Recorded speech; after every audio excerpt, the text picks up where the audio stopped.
In this lesson, we're going to learn how to interact with objects in the scene. We're going to go through methods of object selection, the use of object transform tools, and how to change the reference coordinate system and utilize different coordinate systems. Click on the 3ds Max application button. Click the Open button. From the Open File dialog, navigate to the Chapter 1 folder in the Understanding 3D Project folder.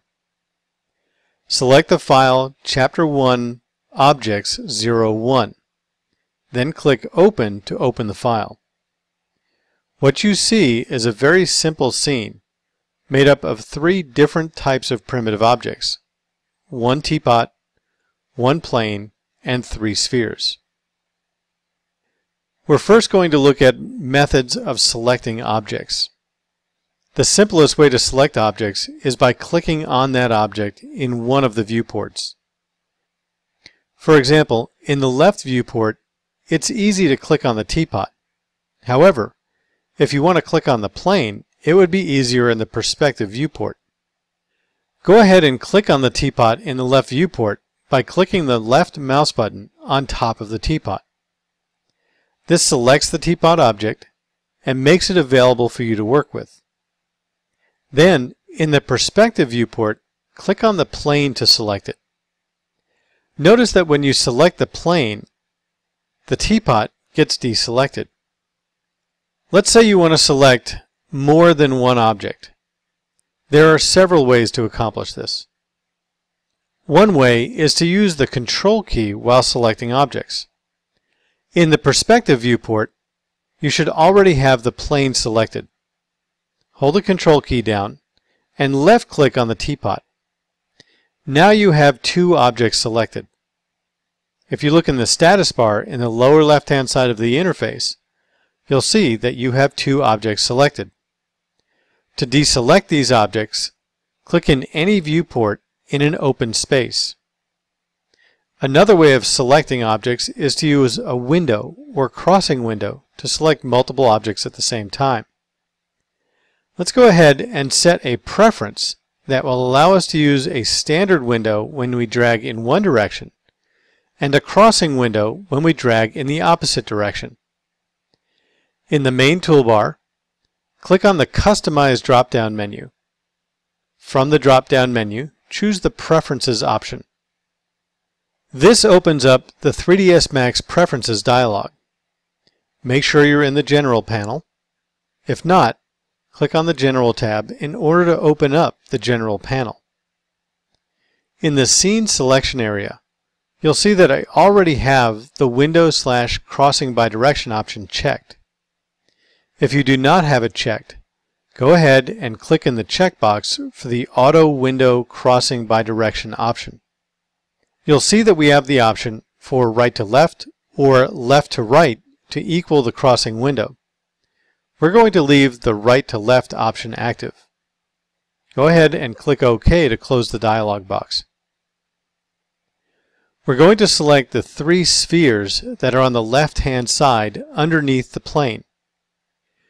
Place your cursor on the left-hand side of the top sphere near the middle of the sphere. Click and drag down to the right until you enclose the 2 spheres beneath where we originally clicked.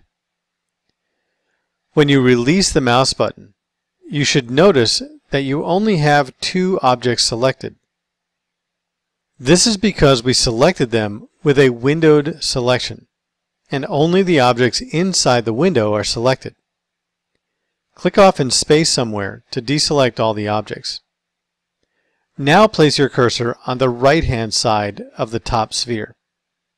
Then click and drag down to the left and just make sure that the rectangle crosses all the objects. You'll also notice that this rectangle is not a solid rectangle, but is a dashed line rectangle. The dashed line represents the crossing window, whereas the solid line represents a windowed selection. When you release the mouse button, you should see all 3 spheres selected. Let's go ahead and transform an object. At the same time, we're going to learn a little bit about utilizing reference coordinate systems. In the top viewport, click on the teapot to select it. What we want to do is rotate the teapot so it's looking forward and up the plane. Then, we want to move the teapot based on the angle of the surface of the plane. That way, it looks like the teapot is moving up along the ramp. There are 3 ways to quickly access the transform tools.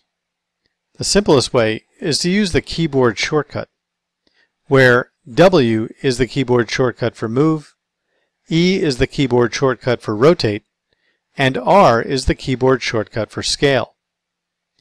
The other methods are to use the toolbar buttons from the main toolbar. These 3 buttons represent the select and move, the select and rotate, and the select and scale tools.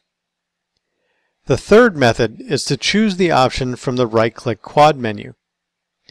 Right-click on top of the teapot in the top view, and choose Rotate from the right-click quad menu. Press A on the keyboard to enable angle snap. This will allow us to rotate at fixed degree increments. In the top view, click on the ring for the Z-axis. It's the inside ring that looks like a complete circle in the top view.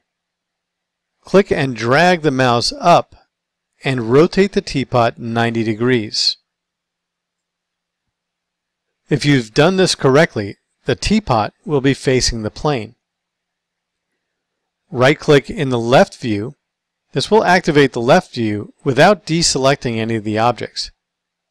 This is a very important technique to understand. When you're working with objects, you'll be switching viewports on a regular basis. If you left-click in the viewport to activate it, you'll deselect any currently selected objects. So if you want to activate a viewport while you're working on an object, simply right-click. In the left viewport, click and drag on the Z rotation axis. Drag the cursor up and rotate the teapot 20 degrees. You may wonder why we rotated on the Z-axis in the top view and the Z-axis in the left view. That's because we're using the View Reference Coordinate System. Each viewport is represented by its own XYZ coordinate system. So changing from the top viewport to the left viewport also changes the coordinate system you're working in. Now, let's go ahead and move the teapot over to the ramp. Then we'll move the teapot along the plane so it appears to be going up the ramp. Press W on the keyboard to activate the Select and Move tool.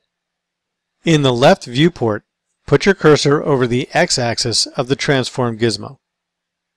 If you need to zoom out, you can use the middle mouse scroll wheel and scroll the wheel down.